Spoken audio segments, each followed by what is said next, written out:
So I'm just gonna do the intro. Okay. Just get a while. Okay. Karden Rabin is one of my favorite voices in the healing community.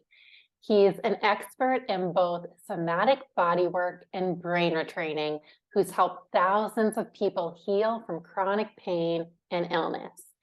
And I admire him for the real talk way he shares his knowledge. So I've invited him on to my channel today so he can talk about the differences between somatics and brain retraining and answer some burning questions. So thanks for coming on today, Karden. How's it going? It's going great, Liz. I'm really excited to be here. I was actually telling you that before the show. I loved the questions that you wanted to explore today and share with your listeners. And so I'm stoked. Awesome. So let's just get into it. Can you describe what is the definition of somatics? It's a big thing everyone's talking about right now. Can you explain what that is? And is that even the right term, somatics? Yeah, language is a really funny thing and it's constantly evolving. Before I actually answer somatics, one of my favorite examples of why language can be so interesting in this space is that in our space, we do mind body stuff all the time, right? Mind body medicine, mind body practices, mind body healing. Mind body is completely legit. People love it, they're on board. But if I tell someone that they have a psychosomatic issue, they'll be like, how dare you? What are you talking about? You think it's in my head? Now, psycho means mind and somatic means body. Mind, body, same word, completely different meaning, at least in terms of how we own it in our culture today. So, psychosomatic, mind, body, right? One's out, one's in, but they both relate to the idea that the mind and the body are unified and connected and that they influence one another, and that a lot of these symptoms and issues we're dealing with are totally interlinked between the brain and the body. And so when we come to somatics, somatics simply means of the body. Somatic, soma, it means body. And for really the best part of 50 years, really since the 60s and the 70s, Thomas Hanna, other people pioneered this field called somatics. And people have now taken that language to be a fancier version of body-based therapies. And so you can have somatic breath work, you can have somatic psychotherapy, you can have somatic yoga, right? So in one sense, it means a lot of things. But in the specific sense that I work with it and that CFS School and a lot of these mind body programs work with it, what I want to really share with folks is that somatic, as it comes from somatic experiencing, Peter Levine's trauma healing method, the idea is that we're actually accessing other parts of our brain and other parts of our consciousness that are experienced via the body and not through thoughts and words. And my favorite way to try to have this make sense for folks is that most people would agree that their dog or their cat is a sentient creature, a conscious creature, a creature with opinions, preferences, folks that it likes, folks that it doesn't like, food that it likes, right? My cat Cheshire definitely had a personality and we loved him and he was unique and special and he was conscious. But Cheshire's experience of himself, his consciousness, was almost exclusively somatic because he didn't have words like Karden or Liz or I like you and I don't like you. He had experiences like, right? Warm, affectionate. We have words for it, but Cheshire didn't. Horses don't. Your pet doesn't.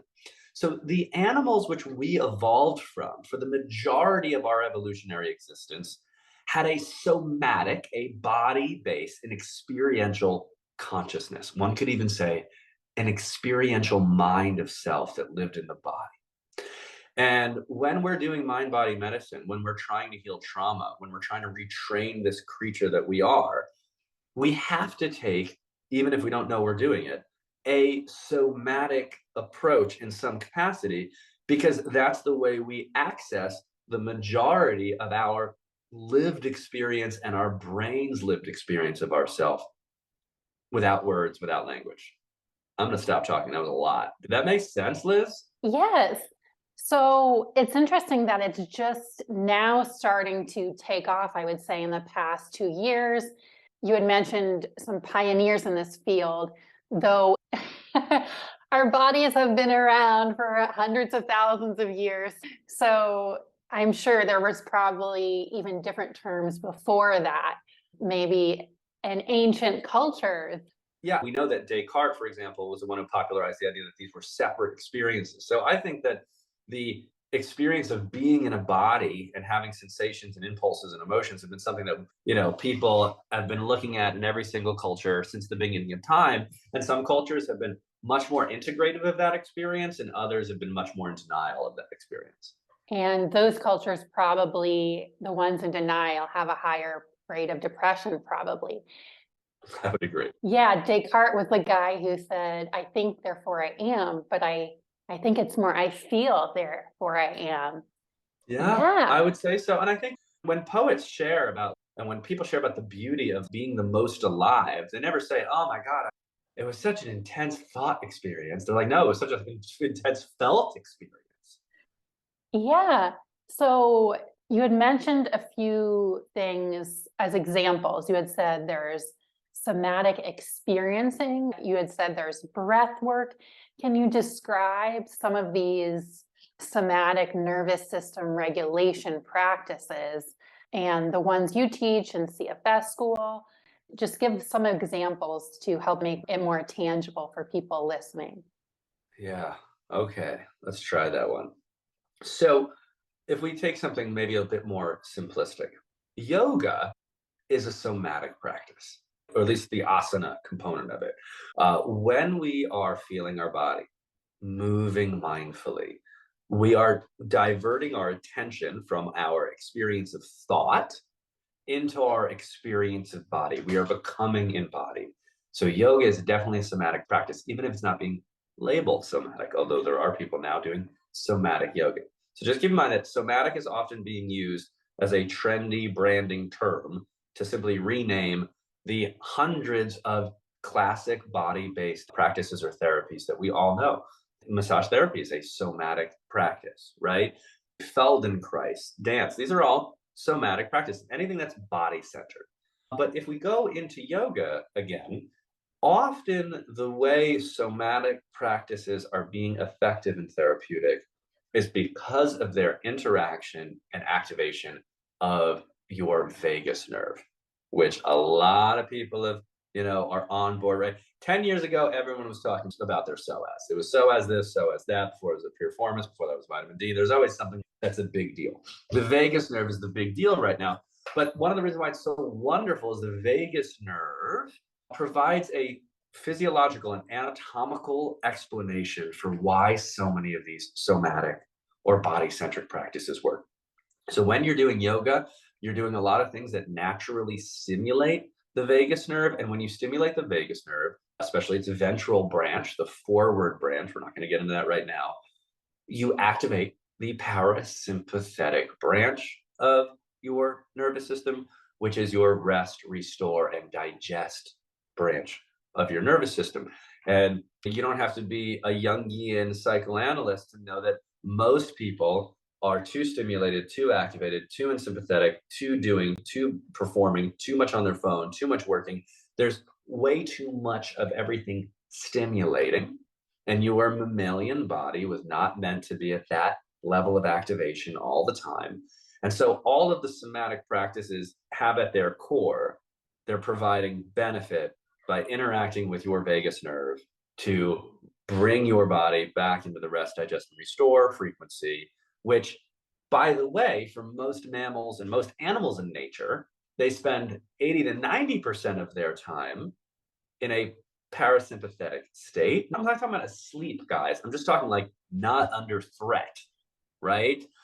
Not ruminating, not being anxious, not being like, what am I going to do now? Or what is that other deer thinking of me? Or what, like they're not doing that. Should I have emailed that deer that? No, they're not thinking about what they emailed the Exactly. deer. Like, oh, why didn't that other orangutan get back to my DM? Or like when they just wrote thank you without a smiley face, does that mean they're mad at me? Right? They're not doing that. Um, Yeah. Okay. they're in a sympathetic state when a tiger or a hunter comes by, and then it's off. Yeah.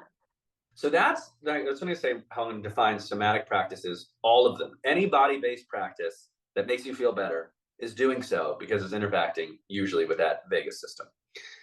Somatic experiencing in particular, I would say, is a very rarefied and phenomenal and powerful, much more comprehensive training and therapeutic practice. Like people who have trauma, people who have nervous system dysregulation will go to a certified somatic experiencing practitioner who've gone through the Somatic Experiencing International Trauma Healing Institute. And we are using the vagus nerve is involved in what we're doing, but we are skillfully supporting people in one, simply reconnecting to the felt experience. A lot of folks in our space have trouble feeling their bodies, or the only thing they feel in their bodies is pain or tension. They don't know how to feel pleasure. You'll say relax, and they'll be like, what do you mean? So somatic experiencing helps people first access their body, period. Two, to then start to access states that feel safe, easeful, parasympathetic, ventral vagal states. And then furthermore, folks, is that what happens to a lot of people who have been in chronic state of dysregulation is that the nervous system is meant to pendulate. It's meant to oscillate. It's meant to be able to go up and activate when need to, and then soften and relax. And really, although we use this word dysregulation, most dysregulated folks are actually stuck. They've lost the rhythm of going up and down in their nervous system. They see the text from their employer that's a little maybe like, hey, have you gotten that thing yet? And instead of reading it as like a level 4 kind of out of 10, it's a level 4, like, oh, this is something I have to deal with. They're immediately at an 11. They're like, ah, right? Like no matter what comes into the space, the dysregulation is that they hockey stick to this really high place. And then maybe every once in a while they collapse to a really low place. Vice versa, there can be people who are really stuck in this, like, I'm just so tired, I'm just so fatigued. They're at the bottom. And so somatic experiencing helps restore the natural rhythmic nature and the kind of the scale of it, right? It's a spectrum of activation rather than black, white, on, off. Yeah. All right. So thanks for providing a really good explanation of somatics and the vagus nerve. So a lot of people watching this, their initial trigger might have been COVID, another virus, a viral reactivation, maybe even a car accident, an illness or an injury. In my case, it was mold, a virus. How does then that relate to the trauma aspect? Is it the trigger that knocks people down, or how does that relate in terms of the state of someone's nervous system and then getting chronically ill? Yeah. All right. So I'm going to provide a framework for that a lot of folks are going to fit into, and some aren't. And if you don't fit into it, don't send me hate mail. All right. So let's talk again. I was just talking about that rhythm, that pliability, the capacity of the nervous system to go up and down. And that is what it's supposed to do. It's supposed to go up and down. It's supposed to rhythm. Most folks who end up getting chronically ill, I'm just going to say they usually have adverse childhood experiences, ACEs, whether they're severe or not, doesn't matter, but they have them, that predispose their nervous system for then maybe their teens, their 20s, their 30s until they get sick. And they tend to react for long periods of time with a sympathetic response, kind of a hypervigilant type A, crush it, highly active, right? Zzz, ruminating anxiety, all that stuff. They tend to be in a rigid, vigilant place, or they tend to be in kind of a rigid, frozen place, shielding, fear, shutdown, not a lot of movement. Most folks tend to be in that sympathetic activation for a long period of time. So imagine that a system that's supposed to flex throughout its lifetime basically stays stuck on the sympathetic, highly energetic, demanding state for 3 decades. And it works, and it works for a long time. It's fucking remarkable how long people can maintain a cracked out state. All right. And that it's functional and they achieve and they get things done and people admire them, right? Whatever it is. Okay. And when we usually start looking back to like the previous couple months, year or two, 3, 4 before they got ill, there's usually a couple telltale signs of micro crashes or maybe getting a little more ill. But there's clear signs, just the nervous system having trouble maintaining this offensive posture to maintain safety. And then just eventually, it truly is a straw that breaks the camel's back, whether it be a high exposure to mold, a Lyme infection, COVID, or a divorce. It snaps. The system collapses. The nervous system says, I cannot maintain this sympathetic method of survival any longer. And what actually happens is the parasympathetic takes over. And although I said the parasympathetic is the rest, digest, restore, the ancient aspect of the parasympathetic response is freeze, torpor, hibernation, fawning, death feigning. Ooh, I didn't know about that. Okay, so we inherited it from lizards. Okay, and so the last choice in this polyvagal ladder, in the survival ladder, that a mammal wants to make is death feigning. But when a mouse can no longer fight or escape the cat, it goes into tonic immobility. It pretends to be dead, and it hopes beyond hope that the animal will ignore it. And if the animal ignores it, it will naturally come back online. The sympathetic response will come back online, and it will escape and go away. But in this instance, the parasympathetic, that final survival response of basically energy conservation mode, shut down, of I'm in the jaws of the cat, takes over permanently, or seemingly so. That's why we call them chronic illnesses. That's why conventional medicine says they are unrecoverable from. And then, as almost everyone with chronic illness knows, when then you try to be active again, whether it's taking a walk or vacuuming or even getting up out of bed, any movement towards the sympathetic now causes the nervous system to say, no, we can't do that. If we start to deploy that kind of energy again, not only do we associate that with danger, because that's how we protected ourselves our whole lives, but that's what got us sick. We need to collapse again. I'm going to drag this person back down into the parasympathetic. Ooh. I'm going to pause there. I know that got kind of intense, folks, but that's what we theorize and observe is happening. By the way, there's an associative science having to do with the cell danger response in mitochondria that allies really well with this. The only thing that I will say is that it's our opinion that this life cycle of early childhood trauma and the nervous system being on hyperactivity for that myriad time is what causes the CDR and the mitochondrial dysfunction, not that the CDR and the mitochondrial dysfunction causes the shutdown. Yes, interesting. And there is a lot of research about these ACEs, adverse childhood experiences, putting you at greater risk for chronic illness and then other illnesses as well, like Alzheimer's and things like that. So it can kind of now feel, oh my gosh, I had these adverse childhood experiences. Is there anything I can do? But of course there is, because you've been helping hundreds, maybe thousands of people heal by regulating their nervous system. Yeah. I think Peter Levine, Bessel van der Kolk, they love to talk about how trauma is what happened to you, and it's not a life sentence. It's not a life sentence. And we're living in a wonderful age, Liz, where in the last 20 to 30 years, we really have been able to develop and deploy therapeutic and clinical tools that frickin' work. So although we just painted a really kind of heavy and scary picture, because it is heavy and scary. If you've been sick, Liz, it's horrible, right? But you also know that you've healed. Yeah. Right?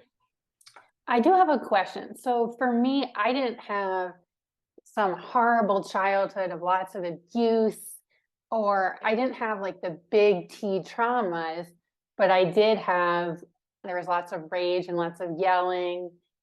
like every day in my family. But like from a Christmas card photo, we were like the perfect family. My parents got me wonderful gifts. They did all the right things from a, outsider looking in, but there was that yelling every single day. So yeah, I hear some people tell me, well, my childhood was good. Are they just lying? Or, and then I got CFS, or um, maybe they're, I've never met a chronically ill person who, when they actually learn our work and look back into their childhood like you did, they will often acknowledge something similar. It's true. I wasn't abused. I wasn't sexually assaulted. I wasn't in I wasn't in an adverse neighborhood where I was exposed to violence. But they will say things like, yeah, my father had a terrifying temper. And we really very much in many situations had to walk around on eggshells because we were concerned about what would happen. He never hurt us, but we were afraid of it. Or, my mother provided me with everything I needed, but the truth is that she really wasn't attuned to my needs. She always told me everything was going to be okay, right? It's so much more about the safety and the quality of one's emotional experience than their physical experience. And by the way, when you look at the literature and the research, neglect and its various forms has a much higher correlation with chronic illness than abuse. yes. Yeah, and in most cases, I mean, I would say in all cases, they had that growing up themselves too, and the cycle just has never been broken. Yeah. So one thing that is very common in the chronic illness community that I personally don't relate to is a lot of people are emotional suppressors. So I would actually, eventually after being yelled at, I would then yell back and it would never make it better. I'm glad I didn't hold it in, but I would then just stew in anger. So what advice do you have for people who aren't repressors? Because I know a lot of the somatic work is feeling your anger in a safe way, but what if you're like me and you then get stuck in the anger because it's like, why does it have to be like this? And then you go and you react with anger and stewing. I hear you. It's a really good question. So Liz, we're going to play a game here. Okay, you and I. Every emotion happens for a reason. And in addition to its reason, every emotion has a goal, like literally a practical outcome it's trying to achieve. Every emotion has a practical outcome it's trying to achieve. And usually that's in relation to another person. So good on you for expressing your rage. Your rage was attempting to advocate for something, yes? But did it do it successfully? No, it just made the cycle continue even worse. And then I would have to apologize and never get an apology. So as we teach in CFS school, and this might also be in my free resources, I call it the proper expression of aggression of the cycle of rage. I'm just going to hypothetically, like in your home, let's say someone was yelling at you and they were, being unkind to you and wrongly accusing you of something. I'm just going to say that's what was happening. Yeah. And then you go, roar, how dare you, fuck you, blah, blah, blah. It all came out. Yeah. The desperate hope, especially of that child or teenage anger, what was it trying to do was, I want to get them to see me. I want to get them to hear me. And I want to get them to validate me and what I'm feeling. And in this dream world, I'd also maybe like them to fucking apologize.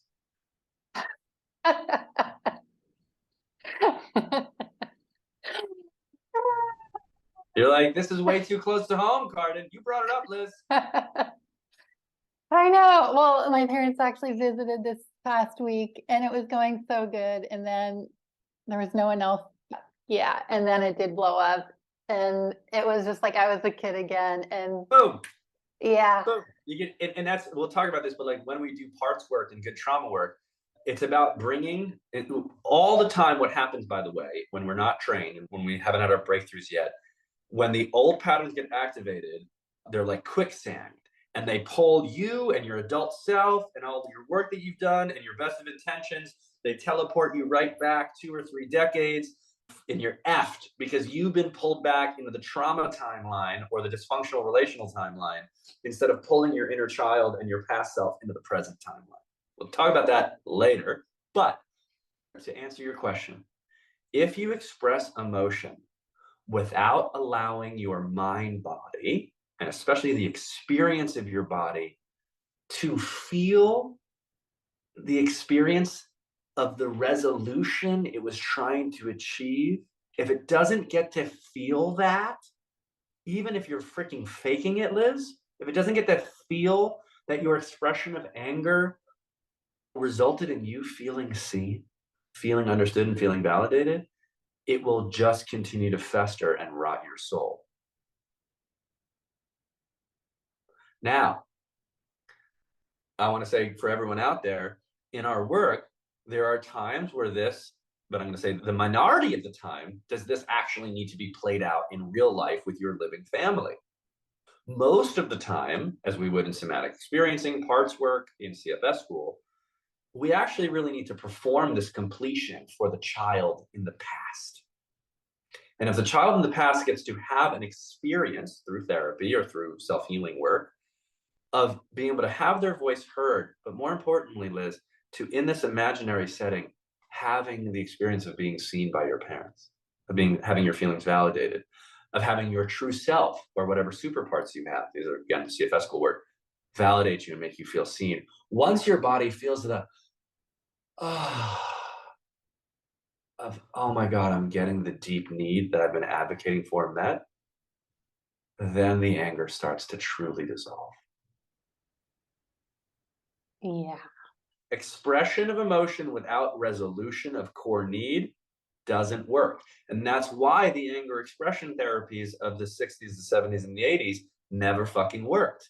Because people beat the shit out of things with bats, but they never actually got to their core need being met. Yeah, that's so powerful. And I know people who are like, yeah, I felt my feelings of sadness, and they're still in a puddle on the floor every day, crying and sad. Of course, chronic illness sucks. Your entire body is in excruciating discomfort, but it's about meeting your core needs. And then on a somatic level, and I know you guide people in CFS school on how to do that. And I think that's really beautiful.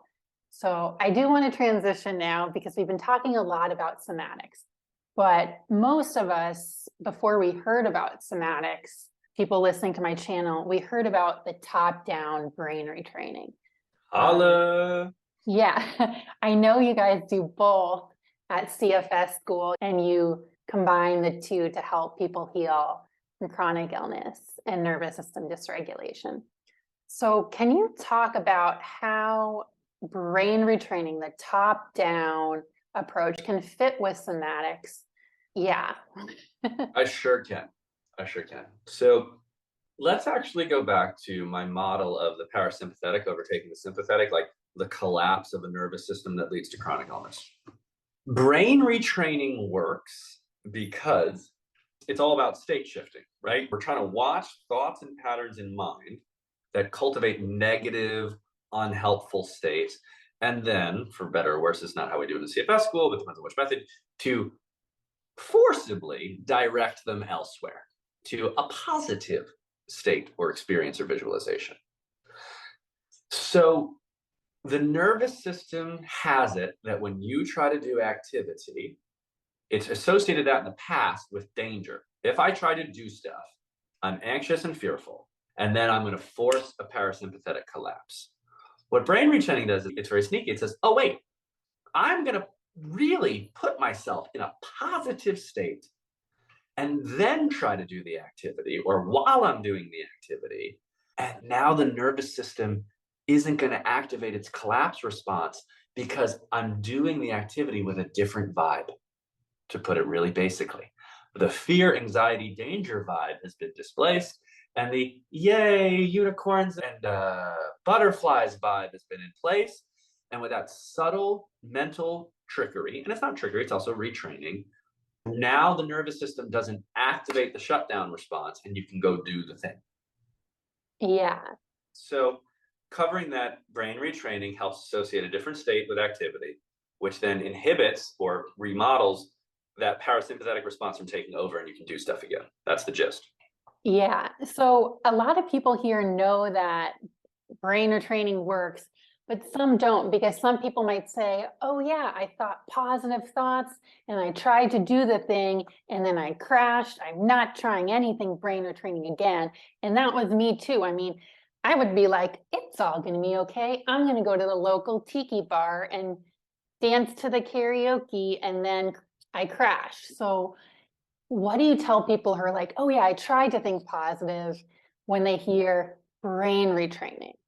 Well, actually, before we get that, because we were covering like, the brain retraining and somatics and how they play together, but I'm going to put it back on you. What was the shift for you in brain retraining that allowed you to go dance? I think it was really connecting on the felt sense as well, because I was making the feelings, I wasn't just hoping and saying it's going to go well. I was literally rehearsing it and feeling that in my body, and also just the time that I put into it. Yeah, and the quality of the visualizations over time. So, Liz, what you literally just said is that your brain retraining finally worked when you made it somatic. Yeah, it was, I didn't even consider what I was doing before brain retraining. I was just considering it positive thinking, and I kind of linked the two before. Yeah, so there's the thing, guys. If your brain retraining is only in your head and you're not getting a felt response in your body, it doesn't work. Okay? Period. At all.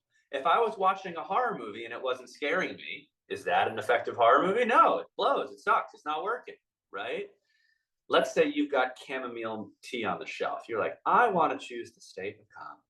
So you get your chamomile tea off the shelf, you put it in your brain, right? Maybe you're even like seeing a beach.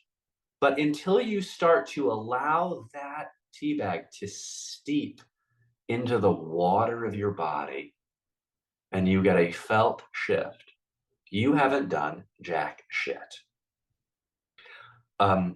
We like to say in CFS school that the mind moves at the speed of light, but the body moves at the speed of water. And if you're not getting the water to move or change, you're not going to change your nervous system in any significant or sustained way. So when we say that our brain retraining is trauma and somatically informed, right from the get-go in CFS school, you are learning to associate and integrate your body and felt experience into your brain retraining. Then as we progress, because we're working on your association with your body and elevating your capacity to feel and therefore empower your shifts and empower your noticing of when it's not good, we can enter into levels of state shifting that aren't really even thought driven, they are felt driven. And then, of course, we have something called the self-directed trauma resolution model, where we bring in aspects of somatic experiencing, we bring in aspects of parts work and inner child work, all within the environment of the body, right? Like we said in the beginning, where most of your experience of yourself is in your body, not in your head. And so that's the big thing. I mean, I loved how you said it there, Liz. When it's my language, when you made your brain training somatic, it started to work. Yeah, interesting. So I do want to talk about, so some other brain retraining programs that are top-down focused, some of them recommend not dealing with negative emotions, particularly for the first 6 months. What do you guys have to say about that approach of not going into negativity and avoiding negativity? All right. I'm not known for being diplomatic, so hold on a moment here. Well, that's why I appreciate your Instagrams. You have the best, most real talk, little reels you do. And I'm just like, yeah, I appreciate it. I think people do, I always appreciate different viewpoints and authenticity. Thank you. Thank you. So let's give the benefit of the doubt to the positive state people for the first 6 months. What's the benefit of the doubt? The benefit of the doubt is that you've spent so much time in negative state that we have to literally build up the neural pathways and the muscle to be in positive state. right? And that's what we're going to get you out with. But back to your rage, Liz. If what you're trying to do is like, oh, I'm angry, let me go for the unicorns and butterflies, it doesn't work. Or if it works for seconds, minutes, half a day. And the reason why it doesn't work is that if you are bypassing connecting to we're not even going to call this a negative state. What you're bypassing is the human feeling of hurt, the human feeling of they don't care about me, the human feeling of maybe abandonment.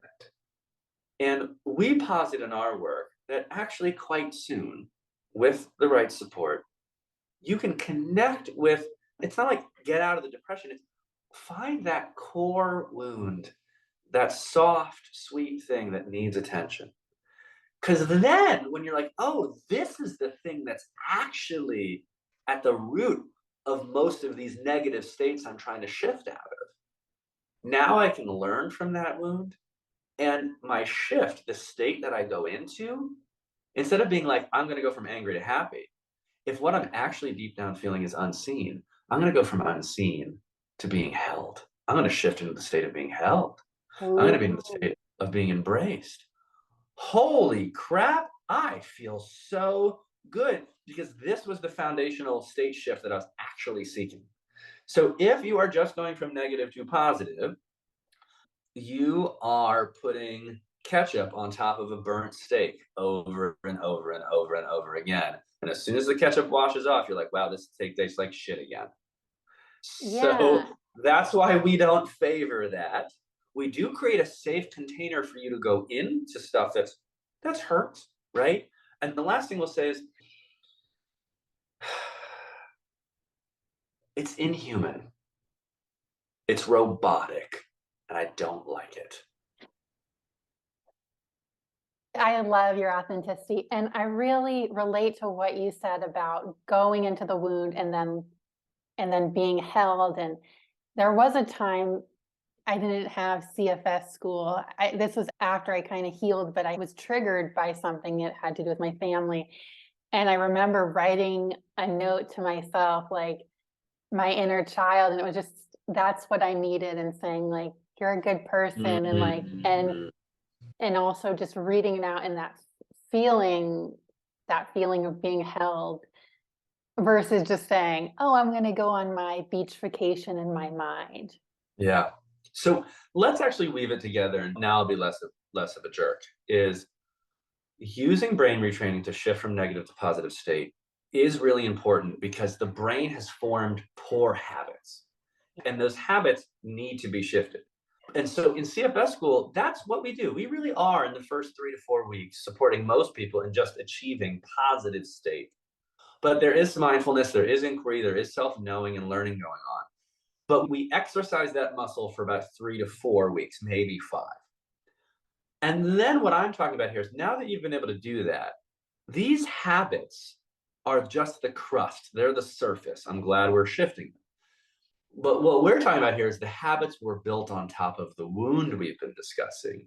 And we do have to get below the habit and shifting negative habit to positive. We have to get below it to the wounds that generated the habit and the coping mechanisms in the first place. And that's where the somatic work, that's where the deep state shifting, that's where the trauma work comes in.